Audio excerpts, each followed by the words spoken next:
right, everybody. So, good afternoon. And I'm very excited to present my P2EP research today. So, first, I would like to introduce myself. My name is Neha Mittal, and I am the PhD candidate under the supervision of Dr. Song in the Department of Biological Sciences at UNC Charlotte. And I would like to thank the P2EP program and P2EP leadership team who gives me this opportunity to work as a graduate mentor in this summer. And I would like to introduce my 4 interns. So next to me is Brittany, then I have Benjamin, Jaren, and at the end, Erin. So me and my team worked in this whole summer for one of my PhD objective, that is Glyceollin Pathway regulation in response to soybean cyst nematodes. So I'm going to give a little bit background. Before that, just outline what we are going to present today. So we would like to present the background of the crop species on which we are working and the strategies that we use to fulfill our project and the research significance. At the end, we would like to present the result that we got in this whole summer, and we would like our presentation ending by the conclusive remarks. So first of all, the background about soybean. So soybean is the 3rd largest crop in the world and 2nd largest crop in the United States of America by its productivity. And it is highly nutritious crop because it is found rich in protein and it provides the essential amino acid that does not produce in our body. So we should include soybean in our diet. But this crop is currently facing the risk of several abiotic and biotic stresses, and out of it, one of the highly significant stress this crop is currently facing is the attack by pest that is known as soybean cyst nematode or SCN pathogen. So this pathogen actually attacks onto the root system of the soybean crop and inhibits the uptake of minerals and water from the soil that reduces its growth. And when nematodes increase and reproduce more, then they also block the xylem vessels. That actually reduce the transportation of water from the root to the other part of the plant, and that is responsible for the death of this plant suddenly. That's why it is also known as soybean cyst nematode pathogen cause sudden death syndrome in this crop species. So the question is why this pathogen is so much challenging for this current crop species to survive in this environmental situation. So one of the reasons behind it is the evolutionary arm race. So this pathogen actually evolves more rapidly as compared to its host species. And as you can see in the left side of the figure, the upper half portion, the green is representing our host species soybean, and the yellow portion is the nematode pathogen.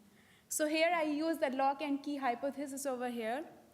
So in the past year, our host species was resistant from this pathogen because it has block and this key cannot fit into the lock.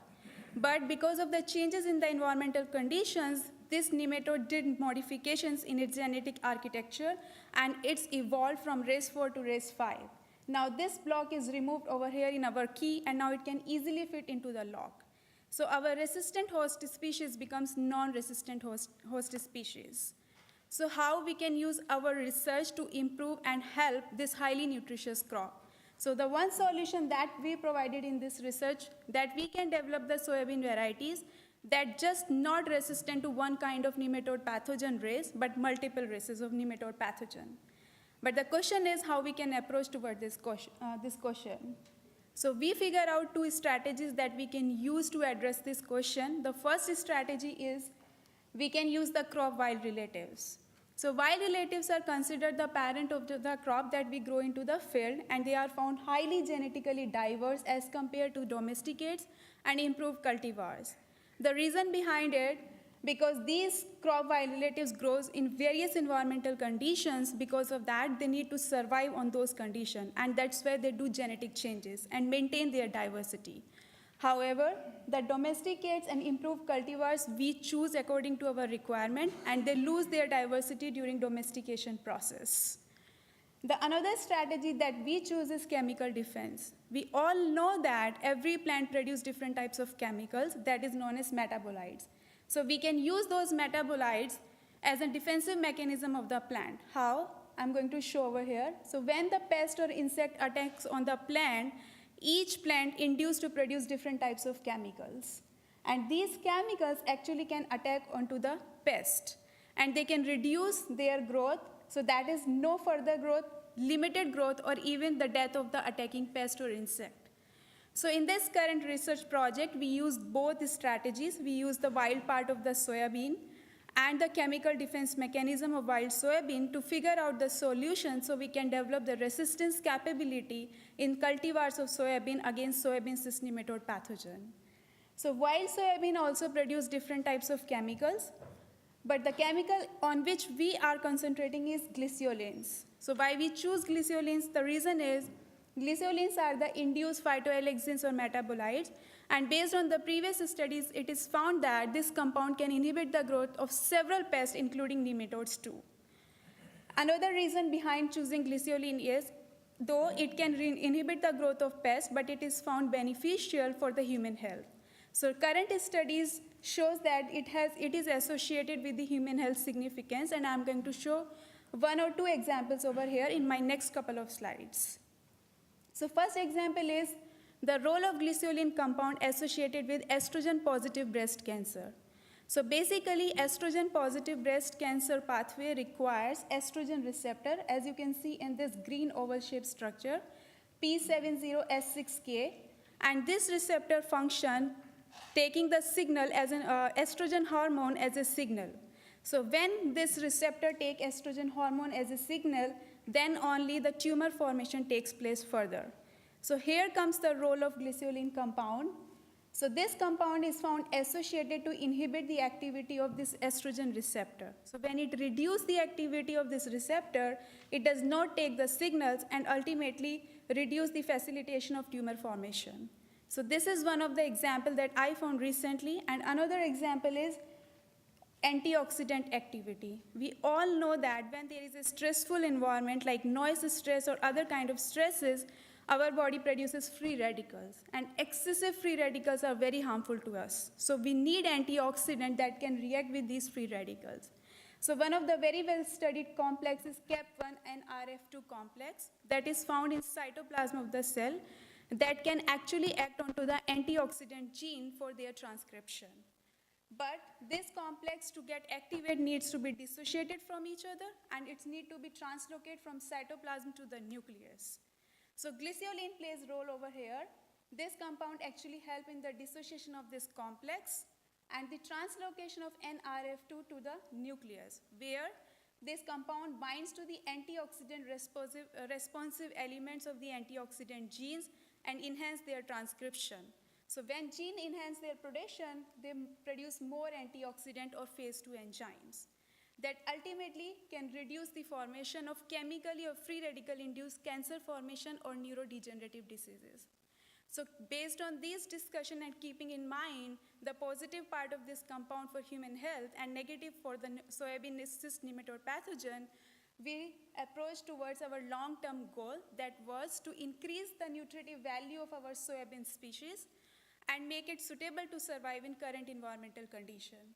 So for this, we use genomics and metabolomics as a major approaches and address toward our research question.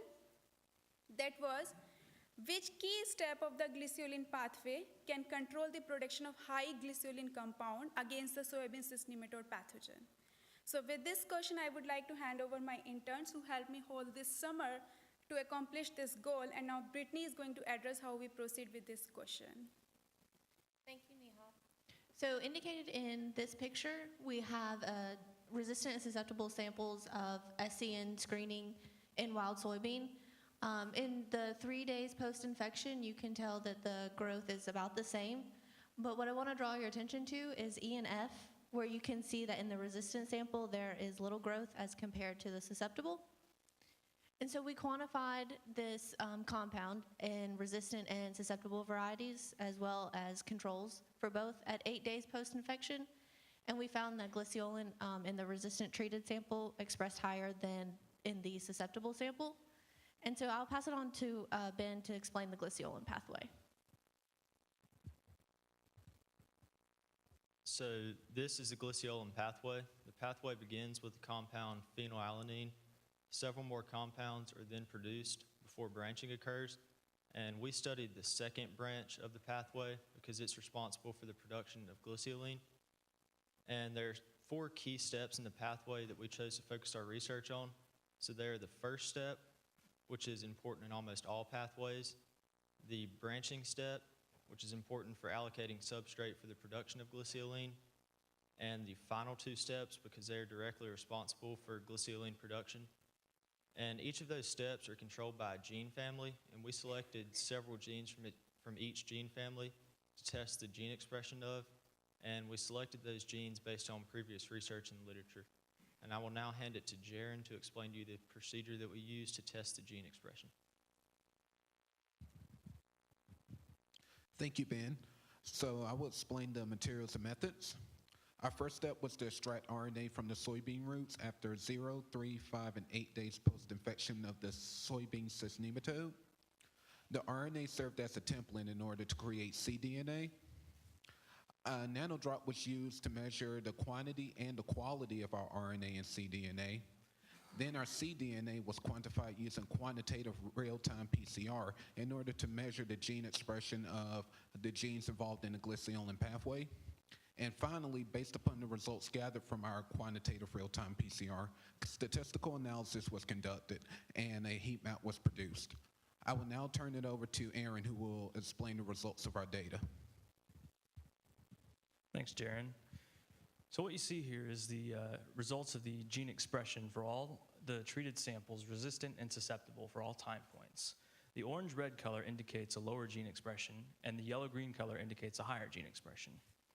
There are two samples that stand out notably in this graph, which are noted in bold: the CHS8 and the PAL1.2 genes. In the 0 and 3 days post-infection, there were no real differences between the resistant and susceptible samples.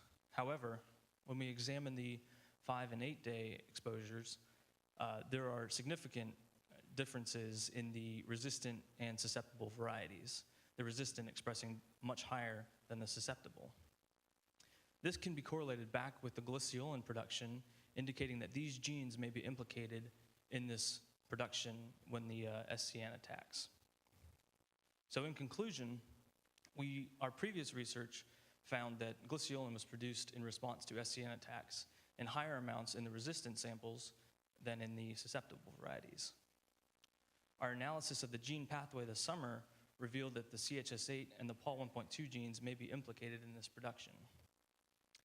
Our future work will be to transform root samples with these genes for functional validation and for the development of glyceollin-rich SCN-resistant samples. Additionally, we will study the molecular evolution of these genes in wild soybean natural populations. We would like to thank Dr. Song for allowing her to use us to use her lab, and thank the P2EP leadership team for organizing the entire research project and allowing us to learn hands-on molecular techniques, and our team for the great teamwork. If you have any questions, we will be at poster number 2, and we would love to answer them. And we would like to conclude on this slide about what we learned this summer. Thank you for listening.